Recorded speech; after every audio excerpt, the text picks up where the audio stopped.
All right, and we are live, everyone. Hi, everyone. Thanks so much to Chase, to Joshua Roman. What an incredible performance. I'm your host, Kenna Klosterman, coming to you from Whidbey Island, which is a couple hours north of our Seattle studios, where I live. I'm just going to check with my team to make sure that they are seeing me live. And yep, sounds like we are good to go. What an incredible time, also an innovative time as we are able to bring amazing content to you today with our launch of Creative Live TV, which is going to be streaming 24/7, and we are grateful for all of you tuning in today. I'm super excited to come to you here from my home and to bring to you today for the next hour before our programming continues here on creativelive.com/TV or wherever it is that you're watching. And so my guest right now for the next hour with you is Cristina Mittermeier. And she is joining us via Skype, of course, from her home. Cristina is a National Geographic photographer. She founded the International League of Conservation Photographers. She is a Sony artisan. She is the co-founder of SeaLegacy, and one of the things that she has been doing during this time is creating something called Ocean School, #Ocean School. We'll be talking about that and how tons of people around the world are learning about our oceans, learning about the importance of what we can do as humans for our planet. So we're going to take you on a slideshow journey. So without further ado, I'm going to bring on Cristina Mittermeier. And thanks, everyone. I'm doing all the broadcasting and everything from home, switching it all around. So hopefully it is good to go for all of you. So let's bring on Cristina Mittermeier. Cristina, there you Hey, Kenna. are. Let's see. How are you doing right now? I hope that you and your family, your partner Paul, that everyone, the SeaLegacy team are safe and healthy. Everybody's safe and healthy. We self quarantine, isolated early on. So this is my fourth week. I had been in New York doing talks and shaking the hands of thousands of people. And when the first news of the virus started to come out, I thought, oh, I better go home. And so I've been here. And so let's talk about, well, let's tell us about, before we get into the images, just tell us a little bit about yourself for those of you who don't know you, the people that are tuning in, and about why you created, along with Paul, SeaLegacy and what the mission is, and then we'll dive more into Ocean School.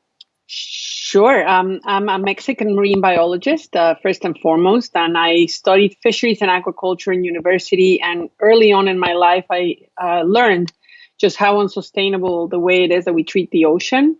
And I wanted to do something about it. So I became a communicator, first using photography and then becoming a public speaker, the leader of a nonprofit organization, trying to use my skills as a communicator and storyteller to bring more people into the story of our oceans.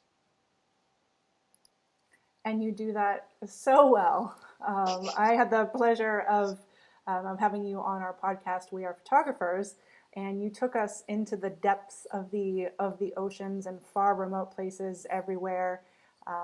And so I want to give some shout outs for starters to the people who are tuning in online. We have people who are with us on creativelive.com/TV, and that is where you can join the chat room there.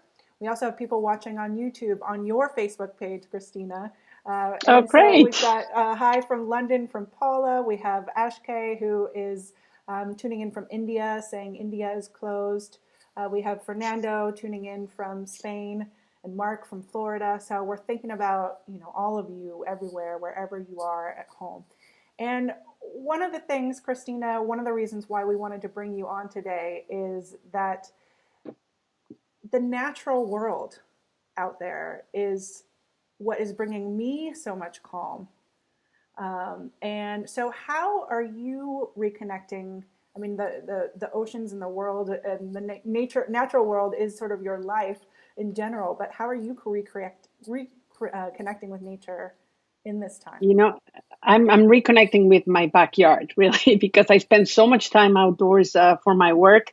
And I am just in awe that I get to spend this time at home and doing a little bit of gardening. I am enjoying, starting to figure out my bird feeders, and I've got birds nesting everywhere. It's absolutely beautiful in Vancouver Island, and just going out for walks. And I gave up a dive with Paul Nicklen to be here with you. I can see where he's diving in the Strait of Georgia, looking for herring eggs right now. So we're diving and we're just spending time at home. Well, my goodness, on behalf of everybody who's watching right now live, thank you for giving up that dive. So let's talk a little bit about what SeaLegacy is again. And then I want to take everybody to this place of calmness by playing a video that you have made with SeaLegacy. But tell us again more about SeaLegacy. When Paul and I were on assignment for National Geographic nonstop, we were able to bear witness firsthand to just how much we victimize the ocean, just the amount of pollutants and stuff that we're dumping into the ocean, and the amount of animals that we're taking out. And we knew that we needed to do more than just tell stories for National Geographic. And in order to have control of how the stories are told, how the campaigns that we do take place, we decided to create our own nonprofit organization. And in the beginning, it was just about posting on our social media, which is our biggest platform. But little by little, we understood that the people that follow us, they don't just want to be entertained. They don't just want to like or share our photos. They want to know how they can help. And so we have been immersed in the world of finding solutions that people can actually interact with. And we're in the midst of building this beautiful, big platform that's going to be populated by stories, but it's going to have many opportunities for people to take action every day, whether it is signing petitions or donating or just interacting with a larger community of ocean advocates. And it's super exciting because I never imagined that there was going to be this type of response. But I think there's a lot of people on this planet that recognize themselves as ocean creatures, and this is our audience. And so talk to me about the idea then for Ocean School and what you've been doing with it and what the response has been. Well, being stuck at home the first couple of days, super selfish, just delighting in the fact that you don't have to go to work and you don't have to, get dressed for a meeting. But then as the days went by and you start listening in the news, just how serious the situation is. And it's not just the enormous economic strife that families are facing, just the devastating, reality that so many of our loved ones and friends are sick and maybe dying. It's also, a little bit of empathy, because as a parent, I remember just how big a struggle it is when schools are canceled for whatever reason and you find yourself stuck at home with 3 or 4 little ones, or even just 1 or 2. And how do you keep them busy? And I remember my struggle as a young mother, trying to keep them off the TV and keeping them entertained with whatever activities. And I thought, we can use our social media to share a little bit of a lesson, super simple, on how do we become better ocean creatures, and just sharing our knowledge with pictures, with photographs, with interesting stories, and inviting people to join us at least once a day to share into this ocean knowledge. But the deeper reason why we're doing this, Kenna, is because people don't realize that this pandemic, the source of this virus, has come exactly from the conflictive relationship we have with nature. The virus jumped from animals in the wild to humans, from markets in China where wildlife is being traded. And so I find this an opportunity to remind us of just how important it is that we maintain the integrity of our natural world if we want to prevent the next pandemic.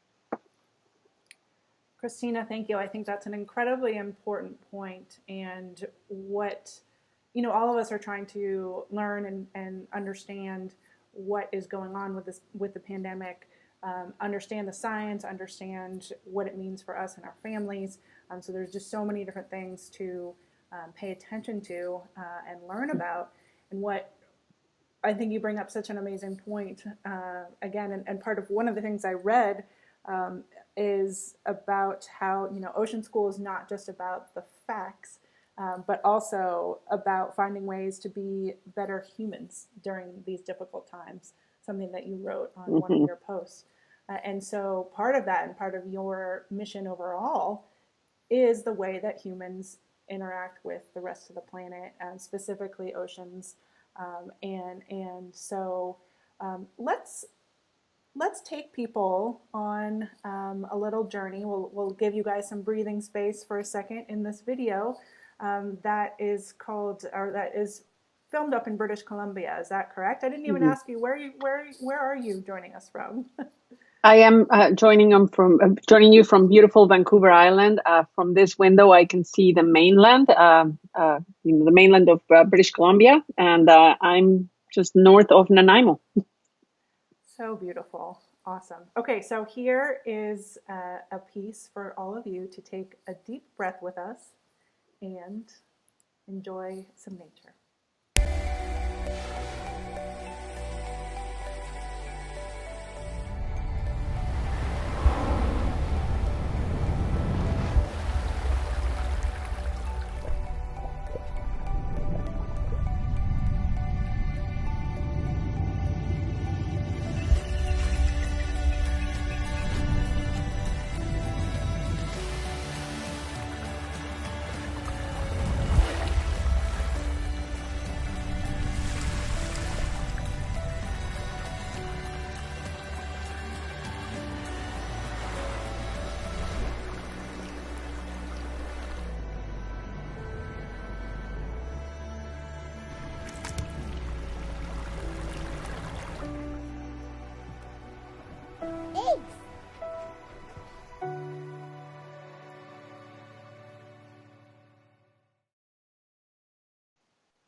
It just allows me to take a deep breath. How did you first get involved in again, oceans being your thing? I'm just going to take a step back because you are a marine biologist and all of that. I mean, you are so connected, whether it's people in the oceans or you in the oceans. It's interesting because I grew up in the mountains of central Mexico and not really anywhere close to the ocean. And my dad grew up in a small community in the Gulf of Mexico, which is an oil producing community, like a very large region with a lot of oil activity. So when I would go to the beach as a little girl, my mom had to bring gasoline to clean up the globs of petroleum off of our feet. Those were my first interactions with the ocean. But I think it was reading books and looking at magazines. And Jacques Cousteau was a big thing when I was growing up. National Geographic was a big thing. And reading pirate books. And I just imagined myself having this life of adventure, spending time with whales and swimming with dolphins. And I didn't know how to make it happen. But I do know that if you are willing to dream big and follow those dreams, you can almost certainly make anything happen. So here I am, little girl from Mexico, having the career that I dream of. Thank you for that. And it's true. This is actually a time to remind ourselves that we can pursue our dreams, even under difficult constraints is when people become and get more creative. So yeah. Let's start looking at images. Let's take people around the world in this time where everybody is, pretty much homebound. And let's do some live ocean school. How about that? I love it. Yes. Okay, so everyone, again, if you are just joining us right now, I'm here with Cristina Mittermeier, National Geographic photographer, co-founder of SeaLegacy, and we haven't even told people what your Instagram handle is for them to join Ocean School. So it's at Mitty, M-I-T-T-Y, and then at SeaLegacy. How did you get? Do everybody just call you Mitty, or your close friends? Is that because it used to be your full name? Yeah, my full name is a handful to spell and pronounce. So a lot of my friends call me Mitty. Paul, my partner, calls me Mitty. And I just thought, I have to make it easier for people to find me and remember me. And Mitty used to be the name of my ex-husband's father's first business. He came as an immigrant from Germany to the United States, and he had a little business in Brooklyn called Medi Stamp Trading Company. And so I thought, Medi's cute. It is super cute. So at MIDI, everyone, join the over 1.3 million people that are following Christina. She is making an incredible impact with everything that she does. Okay, so Christina, I'm going to switch over here and pull up our first image. And Ocean School, here we go. Tell us about where we are and this beautiful creature. Yeah, this is surprisingly in the Caribbean. It's off of the island of Hispaniola in the Dominican Republic. And it's a shallow area called the Silverbank, where humpback whales bring their calves when they're little to spend time. They nurse them, they rest, they get them ready for the long migration that they carry to northern Norway, to Greenland, when these animals have to move to their feeding grounds. And so we have been going to the Silverbank for a few years just to spend time with these mothers and calves. And the calves in particular are they are born pretty big, as you can imagine, a big whale. And when the mother goes down for a nap, she usually rests down in the bottom about 60 feet deep. And oftentimes baby doesn't want to sleep. So baby will come up to the surface and be curious and get close to you and come and try to figure out what you are. And it's pretty cute. Humpback whales are vulnerable because attack baby humpback whales. So the Silverbank offers them a place where they can be in safety and sheltered in place. What a beautiful creature. And I'm just going to want to check in with everybody. I got some notes from people that my audio was a little bit different. So hopefully, again, thanks for bearing with me, everyone, as we bring you from my home studio. So let me know, everybody, if the sound is now a little bit better. But thank you all. So let's go to the next spot. We're going to now travel to this image. Just makes me smile. You know what this is? This is in the Antarctic Peninsula, and this little creature is actually pretty big. It's a baby elephant seal. They call them weaners because when they're born, they only spend about 18 days with their mom, and she nurses them with this very rich milk. So the baby grows very quickly, and after 18 days, mom goes back to the ocean and leaves baby, abandons him.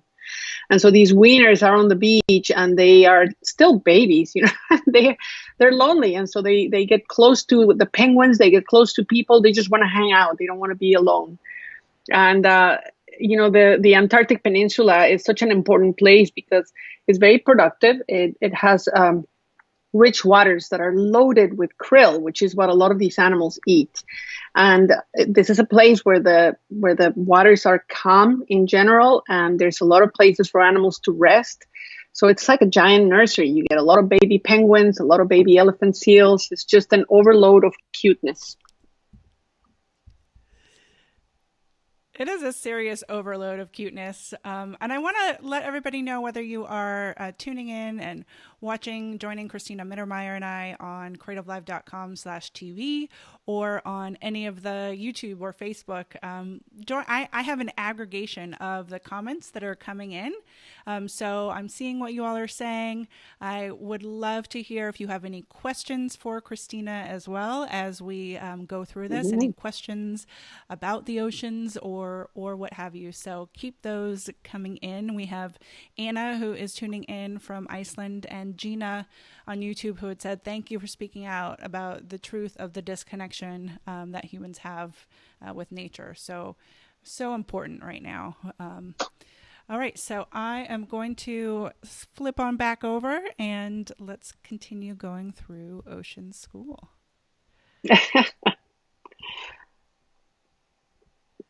Sharks. Most people think sharks are super scary. Are they, for real? I've never had a scary encounter with a shark. I think humans are way more scary for sharks than us for them. On average, we kill 70 million sharks a year. And these animals are really important to maintain the health of the ecosystem. But in places like this, in the Bahamas, where I took this photograph of this blacktip reef shark, sharks play another very important role because they support the dive industry. So divers will pay money to come to places like this where sharks are not hunted, to spend time, to take a few pictures, to just delight in the company of these very, very special animals.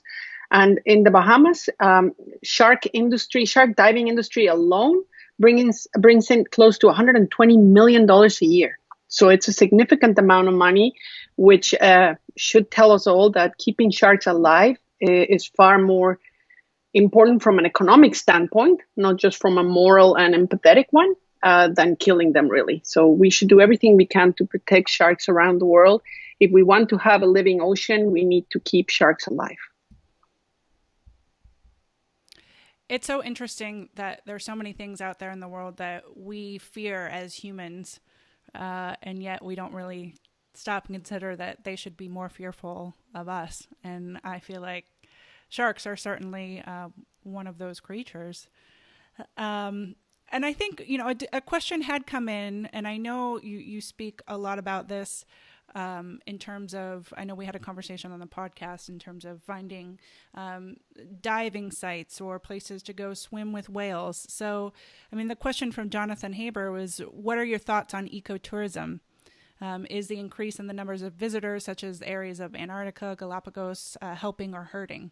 So talk to us about ecotourism and what the pros and cons.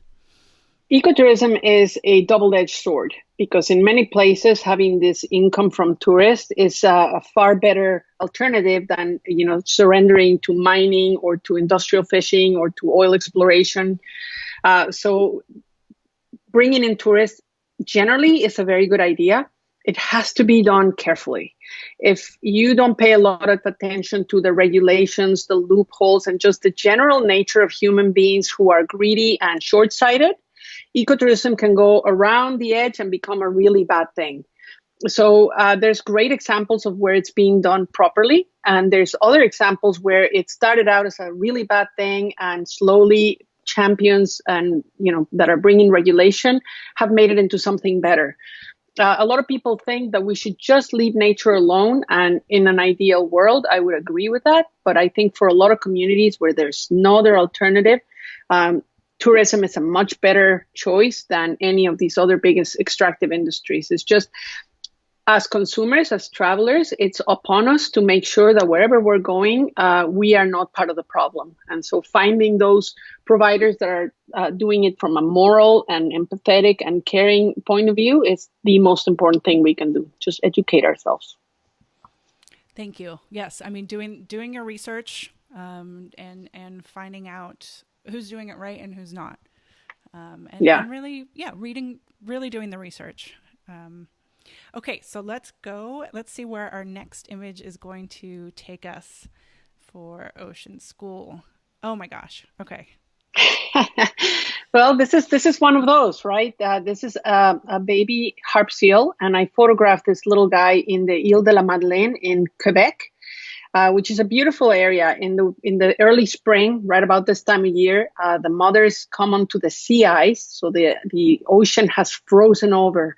And they sit on that platform of ice, and that's where they give birth to their pups. And in the years when climate change has made the ice really unstable, and there's not enough ice for these mothers to give birth in a safe place, the population really diminishes. But on the years when the ice is thick and stable, you get lots of these pups.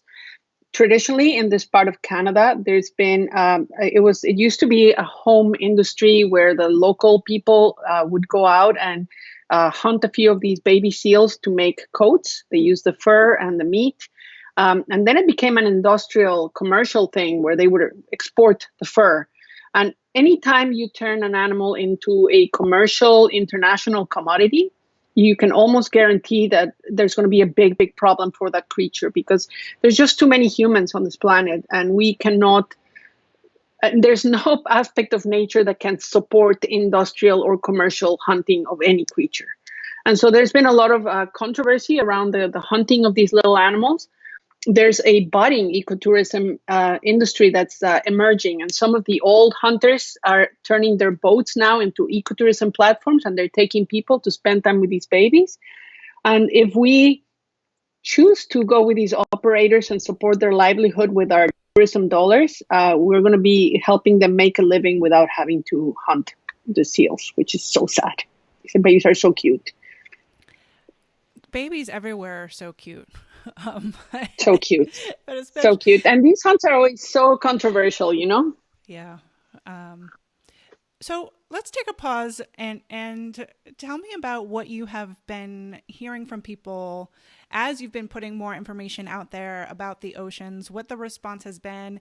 Have you heard people are sharing it with their kids, using it as a way to keep them entertained? Tell us more about the reaction. I think my favorite thing about Ocean School are the teachers. There's heroic teachers around the planet, and they're using Ocean School to engage with their students on online courses. So it's everything from a challenge to a classroom to caption a photograph, and the teacher is looking for the proper grammar, the proper, a construction of a sentence. Others are printing some of the pictures and having the kids download them to color them. And the requests that we're getting on the comments are beautiful, the things that the children are interested in. And it's just such a joy, because when I think about my Instagram account, I've always treated it as an opportunity to share every day a little bit of a tidbit of how to be a good citizen on this planet. And Ocean School allows us just to do it in a more formal way, and to spend this time at home being productive and trying to be creative and trying to engage with the comments. And I think if we can help young children especially understand why this planet is an ocean planet, it's going to be a lot more hopeful place when they grow up. And tell me more about what you mean that we're an ocean planet. Like, maybe people don't even understand what you mean by that. Yeah, I often imagine a spaceship arriving on planet Earth. These are aliens, and when they first look at our planet from space, they see this blue bubble where 75% of the ocean is covered. The planet is covered in oceans. And they would, of course, assume that this is an ocean planet, and every creature on this planet clearly is tied to the ocean, because it doesn't matter where you live on planet Earth. Every other breath you take comes from the sea. Half of the oxygen on our planet is produced by phytoplankton in the ocean. And when I think about the ocean, I don't think about water. It's more of this living broth where you have tons of microorganisms that are creating the chemistry of our planet. They produce the oxygen, the ocean absorbs the carbon dioxide, it moderates the climate. It's without a living ocean, this planet would be a desert, not very different from Mars. And so just because we don't see what's underneath the thin blue line at the surface doesn't mean that it is not the most important ecosystem on our planet. And I think as humans, because we're terrestrial, we feel ourselves separate and different from the ocean. But make no mistake, we are all ocean creatures. I love your concept of the thin blue line, and that it is just a thin blue line. And just thinking about the fact that we are mostly water ourselves, but you're right. Typically when you think about the ocean, I do think about the water part first, versus it being this steaming, brewing stew. Mm-hmm. I love that. Of course, very much living. And we have a person commenting, Gina Rue, who's saying, no water, no life. That's exactly it. So true. So true. So every time you go to the beach and, the waves take you for a roll and you take a big gulp of water, you have swallowed, hundreds of thousands of microbes and microorganisms and plankton that are the key to keeping a living ocean. Mm. Well, let's go back. Protein. Let's go back to.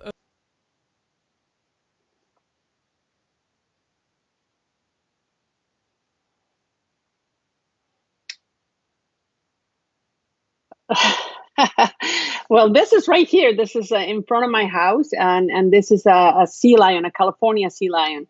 And in the spring at this time of year, they return from their southern reaches and from Alaska, and they come here because the herring, the schools of herring, these little silverfish, come back to this area to spawn. And a couple of weeks ago, if you follow me on Instagram, you should have seen my stories of when I looked out the window and the herring had spawned and the water was white. And then all the animals, it's like this frenzy. The eagles and the seagulls and the sea lions are there to feed on the eggs and on the fish.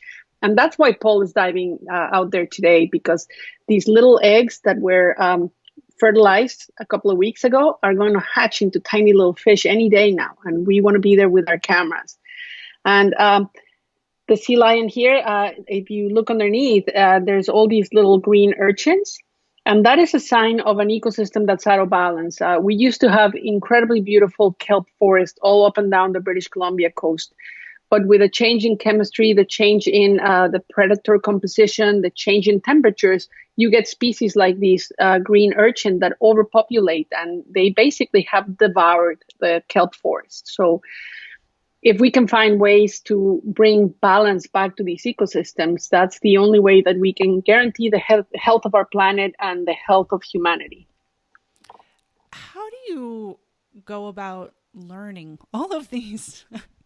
It's a lifetime, Jenna. All of these different places, and talk to me more about the team at SeaLegacy and all the people that are working together on your mission, not just creating beautiful images, but using those images to create impact and actually change laws and things like that that have been happening. So SeaLegacy, we're part of a larger group called Only One, and we work very closely with Lonely Whale, and they're a wonderful organization that specializes on ocean plastic. And then we also work really closely with the Blue Sphere Foundation. This is Sean Heinrichs. If you don't follow him on Instagram, you should.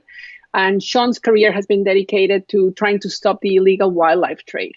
So the team in SeaLegacy, there's 23 of us. The vast majority are people that are in the creative field. So we have people that are in technology, they're coding, they're designers, communicators, writers.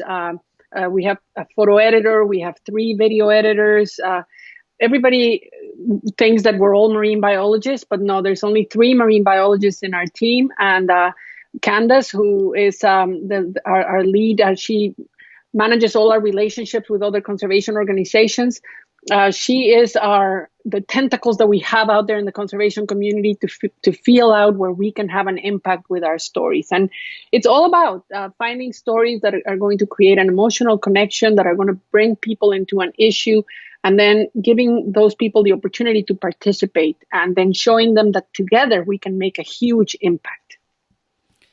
Talk to me more about an example of, because I know that there have been legislation that has been changed through some of the work that you've done. And so I think, like you said, like the importance of everybody has to not just look at pretty pictures, but take action. And so give us an example of a win. Yeah, I think about our following as the power of the people. And when we find an issue, for example, we learned that in northern Norway, the government, and Norway, of course, you have to remember, is one of the wealthiest countries with the largest oil production in the world. But the government wanted to open the northern fjords for additional oil drilling. And when you go to these northern fjords, you see that it's a whale sanctuary because, again, the herring are coming in the winter and they're finding shelter in the fjords. And following the fish come the orcas, come the humpback whales. And you can find 1,000 orcas in these northern fjords. It's just beautiful. So when we learned that the government was thinking about starting seismic blasting to look for oil, a local conservation group reached out to us for help. And that's one of the keys. We always work with other conservation groups. Our highest aspiration is to shine a light on the work of other conservation organizations. And what we did was we created a Twitter storm. We asked the Prime Minister of Norway to please not drill in the northern fjords. And because we have so many dedicated followers, people that donate monthly to SeaLegacy by joining our Tide membership, we were able to, I think it was 112,000 tweets. I mean, it was just like this massive number of tweets. And I think a politician has no choice but to pay attention when so many people are clamoring for something. And sure enough, we helped create a win for the Northern Fjords of Norway. That's incredible. Congratulations. And again, not just to you, but everybody that took action. It's amazing what, like you said, in adding one tweet on top of one tweet on top of 100,000 tweets, that's where it makes a difference, which is kind of important for all of us to be talking about and thinking about right now. The situation that we are in globally takes every single one of us to participate actively to keep everybody healthy and safe. Yeah, and to prevent the next pandemic from happening. Yes. So let's go back to the oceans. Let's do that. Oh, my favorites. Where are we going to go next, Christina? I love this picture. Me too. So this is again back to the Antarctic Peninsula. And what I would like to point out on this picture, I mean, we're looking at a couple of crab-eater seals. And crab-eater is a misnomer. When the whalers first started going to Antarctica a couple of 100 years ago, they thought that these seals ate crabs, when in fact they eat krill. And krill, of course, is a tiny little shrimp that looks like a crab, but it's not a crab. Anyway, the seals are sitting on an iceberg, and those dimples that you see on the ice tell me that iceberg flipped over. So that was the part that used to be underwater, and the dimples are created by the effect of the currents and the water and the tide on the ice. And then, these icebergs are super unstable, so every once in a while they'll flip over, and the underbelly now is exposed, and it's just like a sculpture. So beautiful.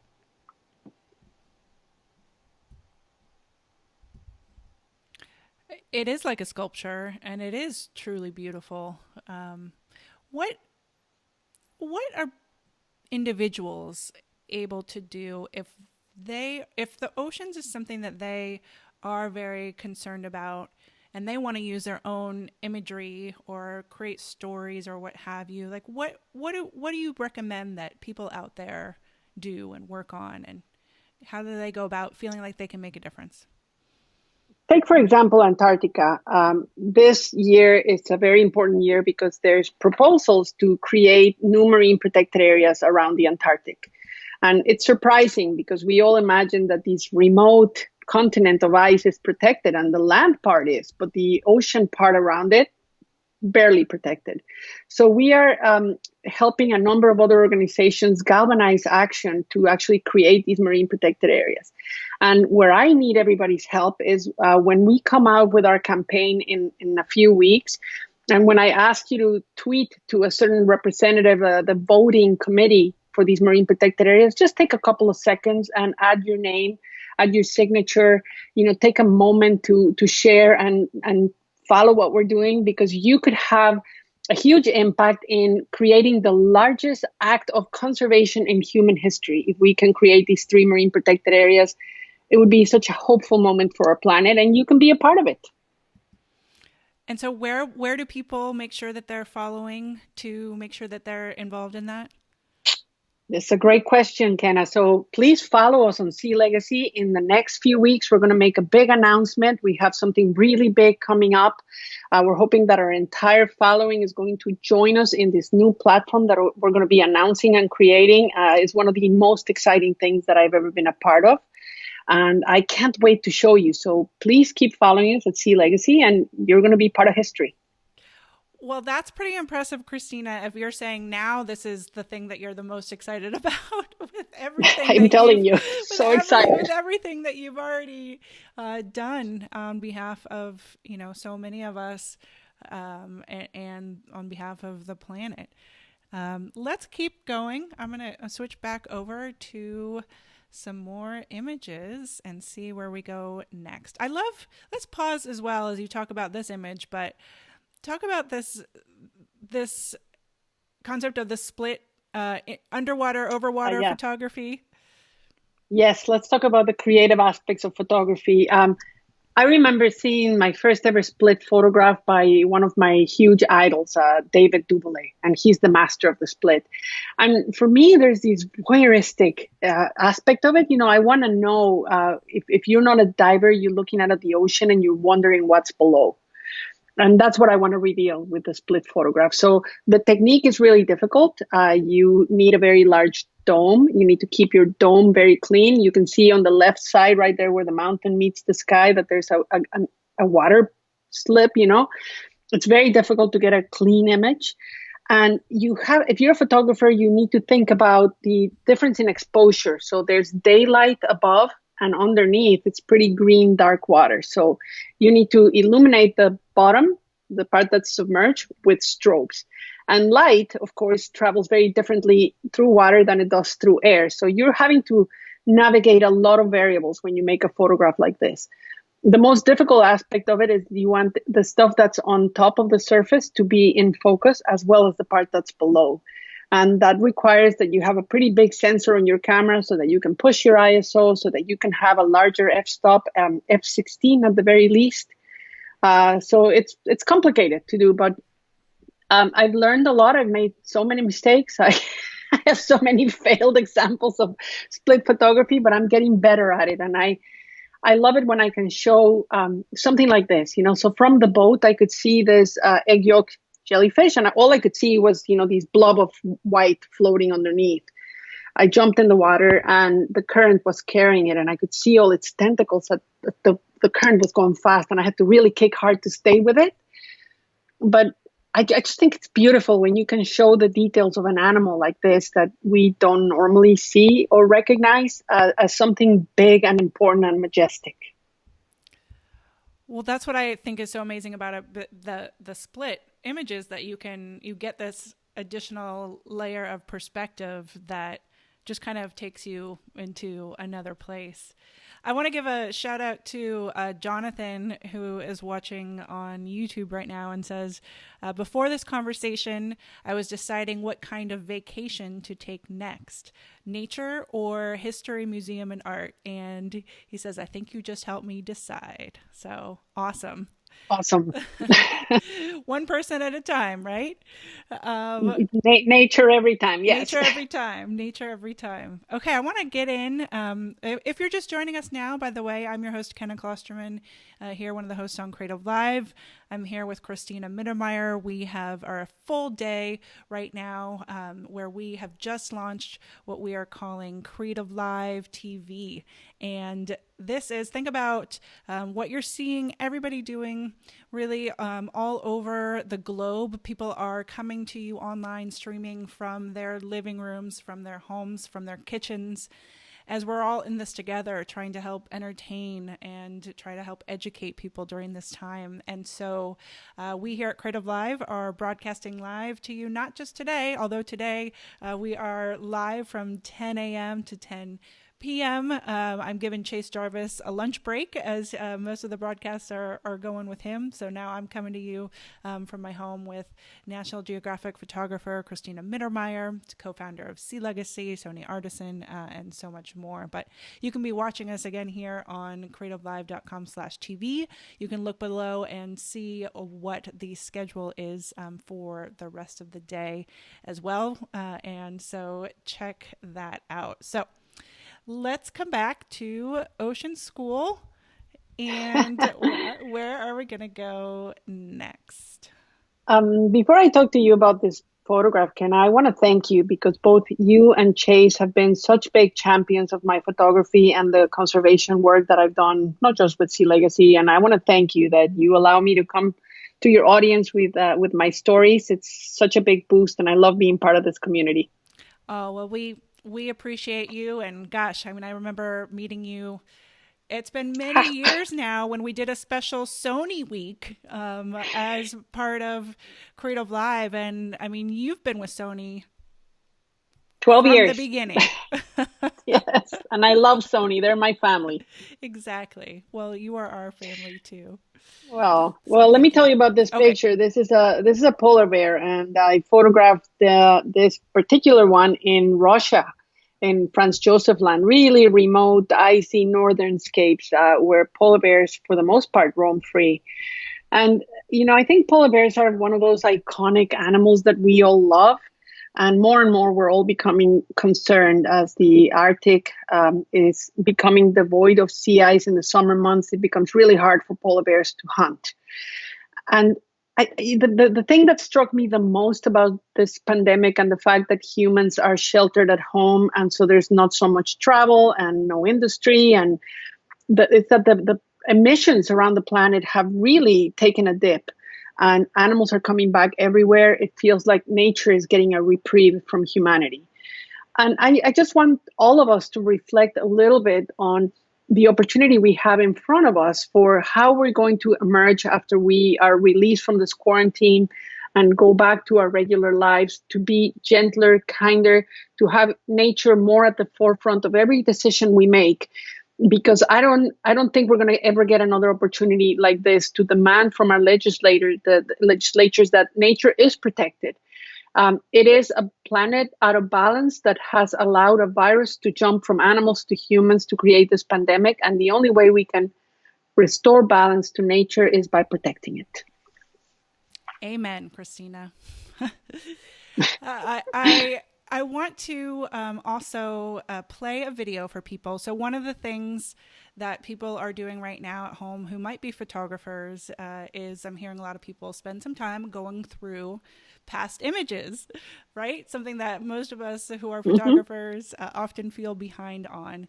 And so you provided us with a video, short video telling people about the Ocean Photography Awards. So if you have images out there right now that you have taken from your travels, and there is just an incredible opportunity to be part of this awards contest that Christina is a judge on.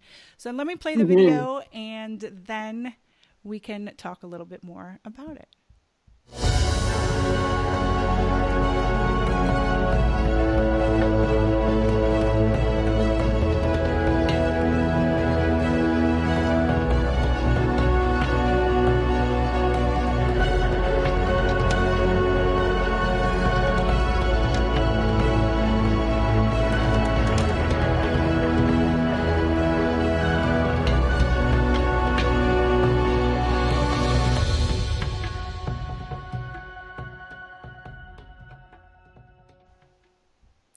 All right, so Ocean Photography Awards. Tell us more. It's amazing that so many people who want to help the ocean and help SeaLegacy bring to us opportunities like this. And the gentleman who started the Ocean Photography Awards, Will, I'm going to forget his last name, from Europe, he put this whole thing together for us. And he said, I want this to benefit storytelling, to benefit SeaLegacy. For every photographer that enters the competition, SeaLegacy gets a donation. It's just such an incredible amount of work that he has done at the service of the ocean, and I couldn't be more grateful. And by saying that, I want to invite everybody, of course, to enter your photographs to the competition. But also, if you have any skills as a creator, as a designer, as an artist, send me a direct message or send me an email at info@sealegacy.org, and maybe we can find a way for you to contribute to Ocean School as well. I love it. I love it. Yes, thank you for that. We talked about making sure that people knew, like you said, that somebody is translating Ocean School every day into another language, and making drawings of the different oceans or images, what have you, for people. So again, that's info@SeaLegacy, and make sure that you are following that hashtag Ocean School. As well as @Mitty, MITTY, which is Cristina Mittermeier. Christina, we are, like I said, we are up next. We are going to be heading, I'm going to be throwing it back over to Chase, who's going to be taking us then to New York City to have Andrew Scrivani join us. He has been doing something called Work From Home Cafe, and he is a food photographer. He's got classes that are coming up here on Creative Live starting tomorrow, a new class, mobile photography. So he's going to be cooking and then photographing. So it's just our pleasure to be able to see what people are doing I saw what you were doing on Instagram with Ocean School, and said, come on this platform. We're curating, we're bringing you to people's living rooms, and so we're just so grateful to have you on and have this time with you and your incredible team. So likewise, thank you so much, Kenna. Thank you, Chase, and good luck with a TV, creative live TV. I'm going to be watching. Okay, awesome. Have a great day. Thank you so much again. And everybody, I am going to sign off now.